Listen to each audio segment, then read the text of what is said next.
சூடு பிடிக்கும் பீகார் சட்டமன்ற தேர்தல் 2 கட்டங்களாக நடத்தப்படும் என தேர்தல் ஆணையம் அறிவிப்பு. எப்போது வேட்புமனு தாக்கல், எப்போது வாக்கு எண்ணிக்கை? 243 தொகுதிகள் கொண்ட பீகார் சட்டப்பேரவைக்கு 2 கட்டங்களா சட்டமன்ற தேர்தல் நடக்க இருக்குன்னு தேர்தல் ஆணையம் அறிவிப்பு வெளியிட்டிருக்காங்க. இதுல முதல் கட்டமா நடக்கக்கூடிய தேர்தலுக்கு வர 10ஆம் தேதி வேட்புமனு தாக்கல் தொடங்கி 17ஆம் தேதி முடியும் அப்படின்னு சொல்லியிருக்காங்க.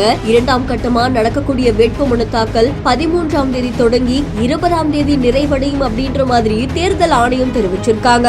அக்டோபர் 18ஆம் தேதி வேட்புமனு பரிசீலனை செய்யப்படுமா. இதுல வாக்குப்பதிவு 2 கட்டங்களா நடக்க இருக்க நிலையில நவம்பர் 6ஆம் தேதியும் நவம்பர் 11ஆம் தேதியும் வாக்குப்பதிவு நடக்கும் அப்படின்ற மாதிரியும் தெரிவிச்சிருக்காங்க. நவம்பர் 14ஆம் தேதி வாக்கு எண்ணிக்கை நடக்கும் அப்படின்ற மாதிரியும் தெரிவிக்கப்பட்டிருக்கு. கோடிக்கணக்கான மக்கள் தொகை கொண்ட பீகார் மாநிலத்துடைய சட்டப்பேரவை குறித்து பல்வேறு கட்சி தலைவர்களும் இப்ப அவங்களுடைய கருத்துக்களை தெரிவிச்சிட்டு வராங்க. இந்த செய்தி தொடர்பான உங்களுடைய கருத்துக்களை கமெண்ட்ல சொல்லுங்க. மேலும் செய்திகளுக்கு பிஹார் நியூஸை ஃபாலோ பண்ணிக்கோங்க.